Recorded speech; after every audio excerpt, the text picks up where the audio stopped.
નમસ્કાર વિદ્યાર્થી મિત્રો, નાસા યુટ્યુબ ચેનલમાં આપનું હાર્દિક સ્વાગત છે। આપણે ગયા લેક્ચરમાં પ્રાથમિક માહિતી અને ગૌણ માહિતી એના વિશે ચર્ચા કરી। પ્રાથમિક માહિતી એટલે પ્રથમ વખત મેળવેલી માહિતી, કોઈ સંસ્થા કે સંશોધક દ્વારા પ્રથમ વખત જે માહિતી મેળવવામાં આવે એને પ્રાથમિક માહિતી કહેવામાં આવે છે। આપણે જોયું હતું એમાં, અને ઉદાહરણ પણ લીધેલું હતું। ધોરણ 11માં ધોરણમાં તમે પ્રવેશ મેળવો તો તમે ફોર્મ ભર્યું હતું, પછી આપણે જોયું હતું કે ધોરણ 11માં ક્લાસ ટીચર જે છે એ માહિતી મેળવે છે, એના માટે એ પ્રાથમિક માહિતી થઈ। પછી જોયું તો ગૌણ માહિતી, અન્ય સંસ્થા દ્વારા એ માહિતીનો ઉપયોગ કરવામાં આવે। જેમ આપણે કીધું હતું કે ધોરણ 12માના ક્લાસ ટીચર ધોરણ 11માના ક્લાસ ટીચર પાસેથી માહિતી મેળવશે તો એ માહિતી ધોરણ 12માના ક્લાસ ટીચર માટે ગૌણ માહિતી બની જશે, બરોબર। હવે આપણે આજે જોવાનું છે પ્રાથમિક માહિતી એકત્રિત કરવાની રીતો। પ્રાથમિક માહિતી તમારે એકત્રિત કરવી છે તો કઈ કઈ રીતે કરી શકો છો એની રીત આપણે જોવાની છે। તો એના વિશે આપણે ચર્ચા કરી તો પ્રાથમિક માહિતી એકત્રિત કરવા માટે ઘણી બધી રીતો પ્રચલિત છે। જેમાં જોઈ તો સામાન્ય રીતે પ્રત્યક્ષ તપાસ કીધેલું છે, પછી પરોક્ષ તપાસ, પ્રત્યક્ષ તપાસ એટલે એવી તપાસ કે કોઈ વ્યક્તિ જાતે જઈ અને માહિતી મેળવે। કોઈ વ્યક્તિની માહિતી આપણે જોતી હોય, દાખલા તરીકે આપણે કીધું હતું શું કે ધોરણ 11માના ક્લાસ ટીચરને માહિતી ફોર્મમાં કદાચ તમે માહિતી લખતા ભૂલી ગયા તો એની જે માહિતી જોતી હશે ક્લાસ ટીચરને તો તમારી પાસે આવીને માહિતી લઈ જશે, બરોબર। એટલે એને પ્રત્યક્ષ તપાસ કહેવાય। શું કહેવાય એને? પ્રત્યક્ષ તપાસ, રૂબરૂ આવીને તમારી પાસે। પછી કીધેલું છે પરોક્ષ તપાસ। હવે ધોરણ 11માના ક્લાસ ટીચર તમારી પાસે આવ્યા એ પ્રત્યક્ષ તપાસ થઈ, પણ ધોરણ 12માના જે ક્લાસ ટીચર છે એ માહિતી મેળવવા માટે ધોરણ 11માના ક્લાસ ટીચર પાસે જશે, તમારી પાસે નહીં આવે। ધોરણ 11માનું જે હાજરી પત્રક હશે એ માહિતીમાંથીને જ તમારી માહિતી ભરી લેશે। એટલે પરોક્ષ તપાસ, ડાયરેક્ટ 11માના ક્લાસ ટીચર પાસેથી માહિતી મેળવી લીધી અથવા અન્ય વ્યક્તિ પાસેથી માહિતી મેળવી લેવાની કે એને શું જોતું હતું, શું કાંઈ શું હતું, બરોબર, એવી માહિતી। પછી કીધેલું છે ટેલિફોન અથવા ઈમેલ। ટેલિફોન દ્વારા ફોન કરીને માહિતી મેળવી લે, તમારા ફોર્મમાં કાંઈ તૂટતું હોય, કાંઈ માહિતી જોતી હોય, અથવા ઈમેલ દ્વારા ફોન કરીને માહિતી પૂછી શકાય અથવા ઈમેલ કરી દો, માહિતી બધી મળી જશે, બરોબર। દ્વારા તપાસ, પ્રશ્નાવલીની રીતે।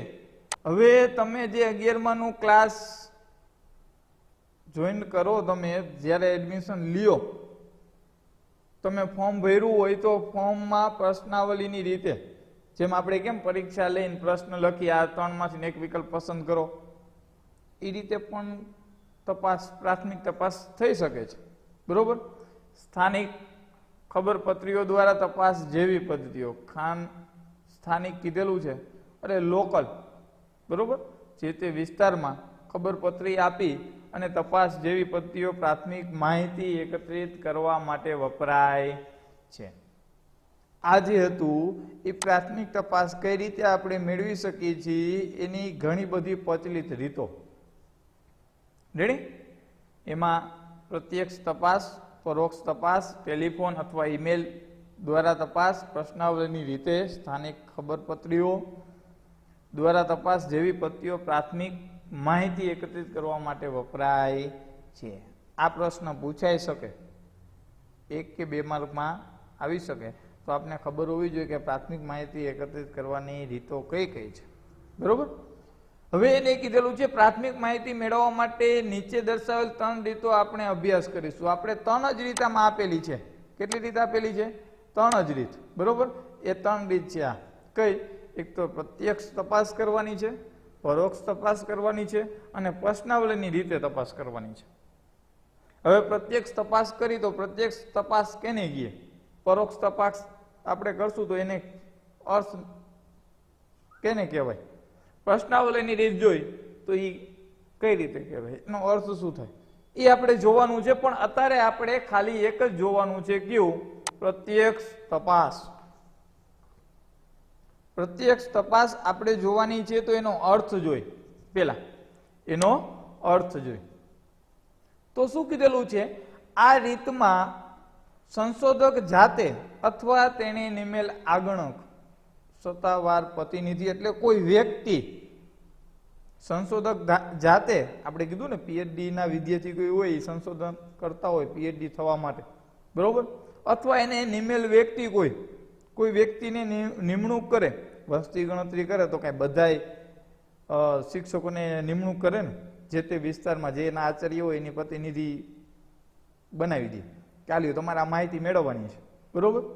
પછી જે એના વ્યક્તિગત જે નિમણૂક કરે આગણક એટલે વ્યક્તિ જ છે, બરોબર, એની નિમણૂક કરે, તમે આ સ્થળ ઉપર જઈને બધી માહિતી મેળવી આવો, બરોબર. તો આગણક તપાસના સ્થળની રૂબરૂપ મુલાકાત લે અને જરૂરી માહિતી મેળવે છે. આ રીતમાં સંશોધક જાતે પોતે જાય અથવા નિમેલ આગણક તપાસના સ્થળની રૂબરૂપ મુલાકાત લે અને જરૂરી માહિતી મેળવે. હવે જો બાજુની એક આકૃતિ આપી છે, તમે જો આકૃતિ. પ્રત્યક્ષ તપાસ, જે વ્યક્તિ તપાસ કરવા ગયો છે એ ફોર્મ ભરે છે એમાં છે, બરોબર, અને જે માહિતી એને એકઠી કરવાની છે એ માહિતીના જે ફોર્મ છે એ ફોર્મમાં બધી વિગત લખી લેશે, બરોબર. અને આ માહિતીમાં ઘણા બધા લાભ ને ગેરલાભ હોય છે. કારણ કે અમુક ટાણે કોઈ વ્યક્તિ તમારી ઘરે આવીને માહિતી પૂછે તો તમે પેલા વિચાર કરો કે શું કામ શું કામ માહિતી આપું, ક્યાંથી ના આવો છો, તમારું કંઈક પ્રૂફ બતાવો, બરોબર. અથવા કઈ પ્રશ્ન થતો હોય, તમને મૂંઝવણ હોય તો તમે જાતે એ વ્યક્તિને પૂછી શકો, તમારી જે મૂંઝવણ છે એ દૂર કરે તમે, બરોબર. હવે અહીં કીધેલું છે કે આ રીતમાં સંશોધક જાતે જાય અથવા તેમને નિમેલ આગણક તપાસના સ્થળની રૂબરૂપ મુલાકાત લે છે અને જરૂરી માહિતી મેળવે છે, બરોબર. દાખલા તરીકે કોઈ વ્યક્તિ અમદાવાદ જિલ્લાના સાણંદ તાલુકાના ખેડૂતોની પરિસ્થિતિ વિશે માહિતી એકત્રિત કરવા ઈચ્છતી હોય તો તેને જાતે સાણંદ તાલુકામાં જઈ ત્યાંના ખેડૂતોને રૂબરૂપ મળી તેમની પરિસ્થિતિ વિશે માહિતી એકઠી કરવી જોઈએ. હવે અહીં એક ઉદાહરણ આપ્યું છે. શું કીધેલું છે? અમદાવાદના સાણંદ તાલુકાનો ખેડૂત છે એની પરિસ્થિતિ કેવી છે, તો એ માહિતી તમારે એકઠી કરવી હોય તો સાણંદ તાલુકામાં તમારે જવું પડે, દરેક ખેડૂતોને તમારે રૂબરૂ મળવું પડે, બરોબર. તો પ્રત્યક્ષ તપાસ થાય ને, શું તમને તકલીફ છે, શું તમારી પરિસ્થિતિ છે, કેવું વરાર્યું આજ, બરોબર. તો એ દરેક માહિતી એકઠી કરવા માટે દરેકના ઘરે જઈ અને વ્યવસ્થિત રૂબરૂ એને મુલાકાત કરવી પડે. એ વ્યક્તિ હાજર ન હોય તો બીજાને પૂછીને આવતું નથી રહેવાનું, તો એ પરોક્ષ તપાસ થઈ ગઈ કહેવાય, બરોબર. એટલે આપણે અહીંયા ખાલી એટલું જ જોવાનું છે, જાતે જવું પડે અને પરિસ્થિતિની બધી માહિતી એકઠી કરવી પડે. હવે આપણે કહીએ કે ધોરણ 11 ક્લાસ ટીચર જે છે તમારે, બરોબર, તો એ પરિસ્થિતિમાં કાંઈક કદાચ એવું એને જોતું હોય કે 11 બધી ફોર્મમાં માહિતી નથી આવી, તો તમારા જે ક્લાસ ચાલુ હશે ત્યારે આવી અને તમારી પાસે બધી માહિતી એકઠી કરશે, બીજાને નહીં પૂછી લે. અથવા તમે ગેરહાજર હશો તો પણ તમારી માહિતી બીજે દિવસે પૂછશે, કારણ કે બીજા માહિતી દે એમાં કદાચ ખોટી હોય ને સાચી હોય, એમાં વિશ્વસનીયતા રહેતી નથી. એવી જ રીતે વળી જોઈએ આપણે. આ રીત એકત્રિત કરાયેલ માહિતીને પ્રત્યક્ષ તપાસ દ્વારા મેળવેલ માહિતી કહેવાય છે. એ તો આપણે જોઈ જ લીધું. પ્રત્યક્ષ આ રીત એકત્રિત કરાયેલ માહિતી જે છે એને પ્રત્યક્ષ તપાસ દ્વારા મેળવેલી માહિતી કહેવામાં આવે છે. તે જ પ્રમાણે અમદાવાદ શહેરની મ્યુનિસિપાલિટી લીટીની શાળામાં ભણતા વિદ્યાર્થીઓની તંદુરસ્તી બાબતની માહિતી મેળવનારે જે તે શાળામાં જઈ અને વિદ્યાર્થીને રૂબરૂ મળવું જોઈએ. હવે દાખલા તરીકે આપણે જોઈ કે વિદ્યાર્થીની તંદુરસ્તી કેવી છે, સારી છે કે નથી, તો આરોગ્ય ખાતાવાળાના જે તે અધિકારી આપણી સ્કૂલમાં આવે અને દરેક વિદ્યાર્થીની વજન ને એવું કરે છે. તમને ખબર હોય તો દર વર્ષે સ્કૂલમાં આવે જ છે. તેમને શાળાના રેકોર્ડ ઉપર લઈને વહી જાય એવું બને નહીં. તમને પ્રત્યક્ષ વ્યક્તિને પૂછે કાંઈ પ્રશ્ન છે, કાંઈ તમને બીમારી છે, બરોબર, તો બધી માહિતી તંદુરસ્તી વિશે કોઈ પણ પ્રશ્ન હોય પૂછી અને જરૂરી માહિતી એકત્રિત કરે તે પ્રત્યક્ષ તપાસ કહેવાય. તમને રૂબરૂ આવીને પૂછે કાંઈ પ્રશ્ન છે, કાંઈ તમને બીમારી છે, બરોબર, જેથી કરીને તમે એને જે તે જવાબ આપી દો એટલે એ એના ફોર્મમાં ભરી શકે. એટલે પ્રત્યક્ષ તપાસ થઈ કહેવાય. બરોબર, જેમ મેં તમને કીધું કે ધોરણ 11માં ક્લાસ ટીચર તમારા જે છે એ માહિતી મેળવે છે, કાંઈ માહિતી અધૂરી છે તમારી, તો તમને પ્રત્યક્ષ આવી અને પૂછશે. પણ 12માના ક્લાસ ટીચર તમને પૂછશે નહીં. 11માના ક્લાસ ટીચર છે તો એને બધી માહિતી એકઠી કરવી પડે. એ જ એકઠી થયેલી માહિતી 12માના ક્લાસ ટીચર વાપરે છે, એટલે એને કંઈ પૂછવાની જરૂર રહેતી નથી. બરોબર, એટલે આને પ્રત્યક્ષ તપાસ કહેવાય. હવે એના પછી જોઈએ આપણે બાજુમાં ચિત્ર તમે જોયું, તમે જોવો તો તમને થોડોક આઈડિયો આવી જાય. બરોબર, હવે આપણે જોઈ તો એના પ્રત્યક્ષ તપાસના લાભ કેવા છે, એનાથી શું શું લાભ થાય આપણે. બરોબર, કે માહિતી આપણે મળી, કેવી માહિતી મળે છે, એના વિશે આપણે ચર્ચા કરી લઈએ. આ પદ્ધતિ દ્વારા સાચી અને વિશ્વસનીય માહિતી મળી શકે છે. આ પદ્ધતિ છે એમાં સાચી માહિતી મળશે. મેં તમને ગયા લેક્ચરમાં કીધું હતું, શું કામ સાચી મળે છે એ તમને કહું છું. ધોરણ 11માના ક્લાસ ટીચર છે તો તમારી માહિતી જે એને ભરેલી હશે એ માહિતી તમારા 10માના માર્કશીટમાં નામના આધારે ભરેલી હશે. મેં તમને કાલે કીધું હતું કે નેન્સીનો સ્પેલિંગ તમે જોવા જાઓ તો NENSI લખે છે, અમુક NENCY લખે છે. તો ધોરણ 11માં તમે પ્રવેશ મેળવો છો તો તમારું નામ જે હોય ઇંગ્લિશમાં લખેલું હોય તો એ 11માના ક્લાસ ટીચરને વ્યવસ્થિત ખબર હશે, એટલે માહિતી સાચી હશે. કારણ કે તમારું માર્કશીટ તમે જે ઝેરોક્સ આપેલી હશે એના આધારે એને લખેલું હશે, એટલે સાચી અને વિશ્વસનીય માહિતી મળે છે. પણ એ જ માહિતી જો બીજા કોઈક ઉપયોગ કરે તો એ સાચી ન કહી શકીએ આપણે. બરોબર, એ સાચી ન કહી શકીએ. એટલે પેલો જ આપણે લાભ જોઈ તો આ પદ્ધતિ દ્વારા સાચી અને વિશ્વસનીય માહિતી મળી શકે છે. માહિતી આપનાર સાથેની રૂબરૂ મુલાકાત લીધી, જો માહિતી આપનારનો કોઈ પ્રશ્ન, શંકા કે મૂંઝવણ હોય તો આગળનો તેનો યોગ્ય ખુલાસો કરીને તેનો ઉકેલ લાવી શકે છે. હવે દાખલા તરીકે તમે રૂબરૂ કોઈ વ્યક્તિને મળવા જાઓ, માહિતી આપનાર જે છે એની સાથે તમે રૂબરૂ મુલાકાત કરો, બરોબર, તો એને કોઈ પ્રશ્ન હોય, કોઈ શંકા હોય કે કોઈ મૂંઝવણ હોય તો તમને યોગ્ય રીતે ખુલાસો કરી અને તેનો ઉકેલ તમે લાવી શકો કે ન લાવી શકો. તમને કોઈ માહિતી તમારી પાસે કોઈ લેવા આવે અને તમે એમ કહો કે સાહેબ મને આ પ્રશ્ન છે, આ મને શંકા લાગે છે, મૂંઝવણ છે, બરોબર, તો તમે પ્રત્યક્ષ એનો યોગ્ય ખુલાસો કરી.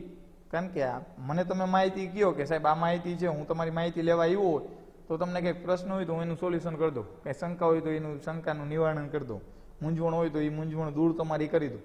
એટલે તેનો યોગ્ય ખુલાસો કરી અને ઉકેલ લાવી શકાય છે. પણ રૂબરૂ હોય તો તમે બીજાને પૂછીને આવતા રહ્યો કે હું તમારી માહિતી લેવા આવું, તમે હાજર ન હોય ને તમને હું પૂછીને કે કોઈ વ્યક્તિ ગામનો તમારો હોય ને કોઈ તમારો ફ્રેન્ડ સર્કલમાં હોય એને હું પૂછી લઉં કે શું શું માહિતી મને આપી દે, તો થાય ન થાય. તમારે મને રૂબરૂ જ મળવું પડે. બરોબર, એના પછી જોઈએ વ્યક્તિગત તપાસ વખતે આગણક દ્વારા કેટલીક વખત માહિતી આપનાર પાસેથી પૂરક માહિતી મેળવી લેવાય છે જે પરિણામનું અર્થઘટન કરતી વખતે ઉપયોગી બને છે. હવે વ્યક્તિગત તપાસ તમે કરવા જાઓ, હું તમારી પાસે બધી માહિતી લેવા આવું કે તમે મારી પાસે આવો કોઈ માહિતી લેવા, બરોબર, તો વ્યક્તિગત વખતે આગણક બેઠો હોય ને સામે, એ ફોર્મ ભરતો હોય કે ફોર્મમાં જે વિગત લખતો હોય એના સિવાયની વિગત તમને પૂછી લેશે, બરોબર. કોઈ પણ વ્યક્તિ તમારી તપાસ કરવા આવે એટલે ફોર્મની સાથે સાથે તમારી સાથે વાત કરતો હોય, શું હાલે છે, શું કાંઈ. તો આ ગણક દ્વારા કેટલીક વખત માહિતી આપનાર પાસેથી પૂરક માહિતી, વધારાની માહિતી લઈ લી, જેથી એનું પરિણામ આપણે મેળવવું હોય તો અર્થઘટન કરી શકીએ ને.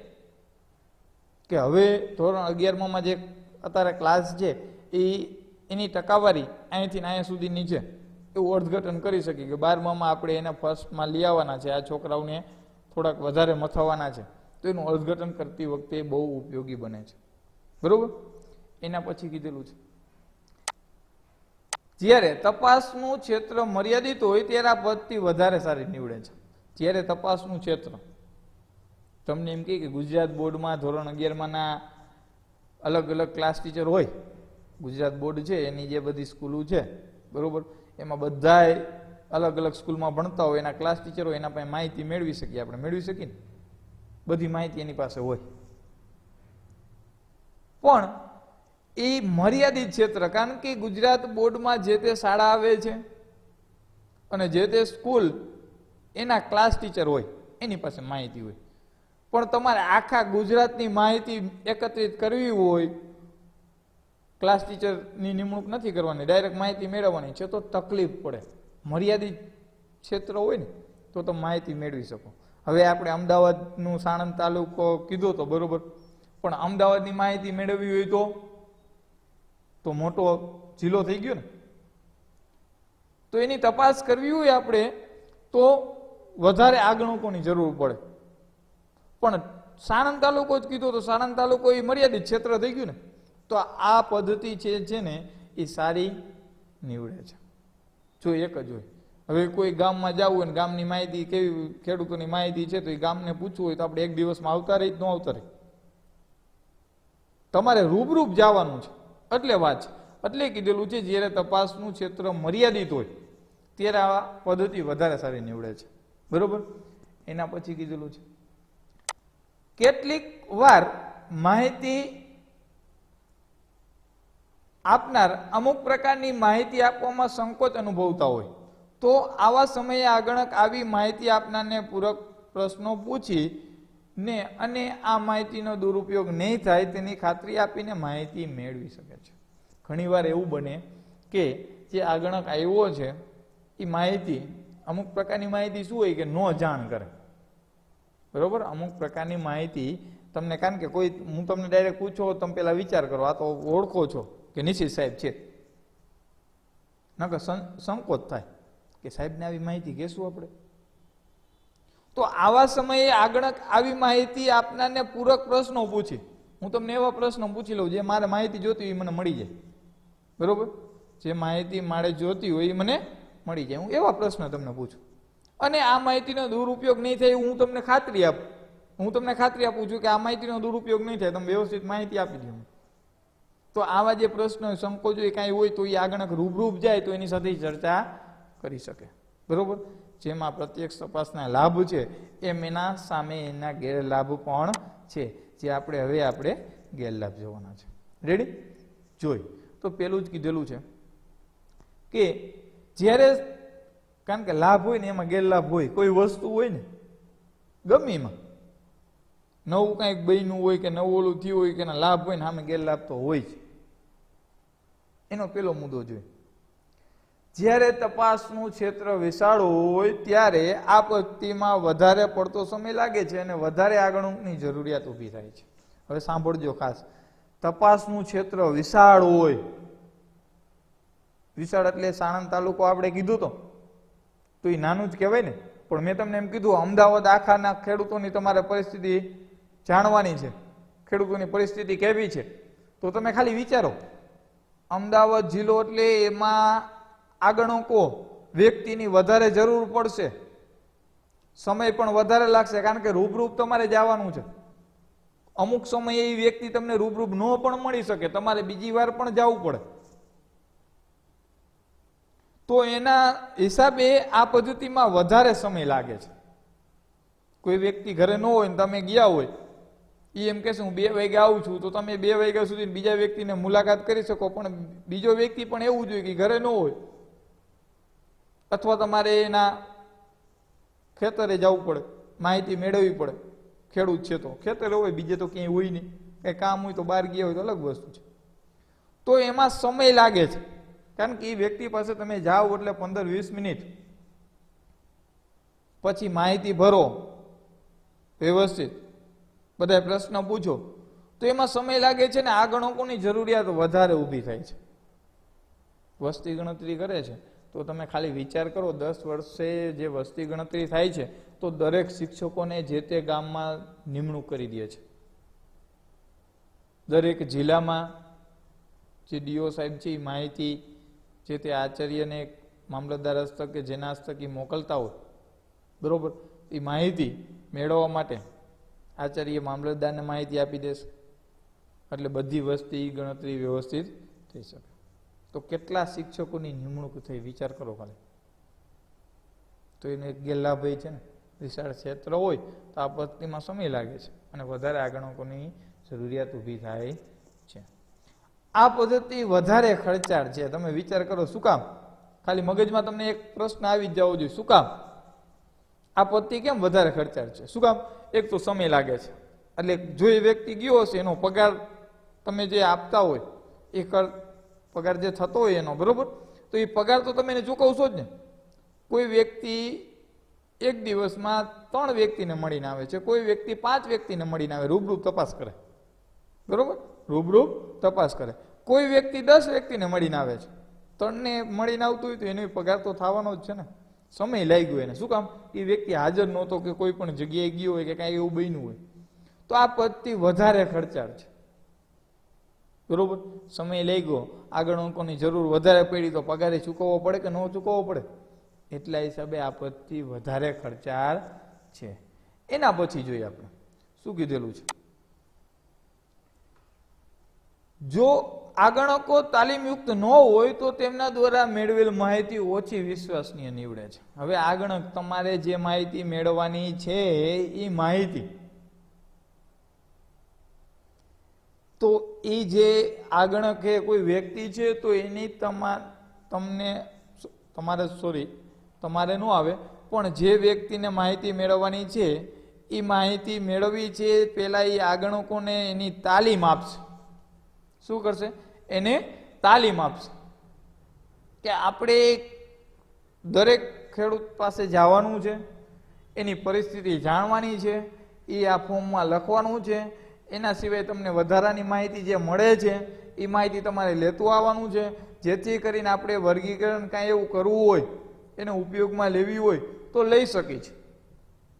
તો જે આગણકો છે એ તાલીમયુક્ત ન હોય, કારણ કે તાલીમ એને ન આપેલી હોય તો તેમના દ્વારા મેળવેલ માહિતી ઓછી વિશ્વસનીય નીવડે છે. એને શું હોય? પગારથી મતલબ હોય. તમારી ઘરે આવે માહિતી લઈ જાય, પૂરું, હાલો. તાલીમ મેળવી જ ન હોય, કંઈ ખબર જ નહીં. ફોર્મ કીધું આ ફોર્મ ભરી આવો, ફોર્મ ભરીને આવતા રહીએ, પૂરું થઈ. જો એને વ્યવસ્થિત તાલીમ આપવામાં આવેલી હોય તો જ માહિતી વિશ્વસનીય હોય. તાલીમ ન આપેલી હોય તો વિશ્વસનીય માહિતી નથી એમ કહી શકીએ આપણે, બરોબર. તેમના દ્વારા માહિતી જે મેળવી છે એ ઓછી વિશ્વસનીય હોય છે, કારણ કે ઓલા તમને આગણકો આવે એ વધારે વ્યવસ્થિત તમને માહિતી પૂછી શકે.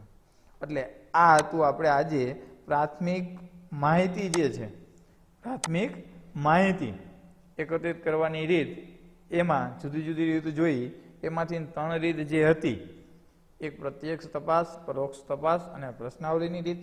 એમાં પ્રત્યક્ષ તપાસ વિશે આપણે જોયું.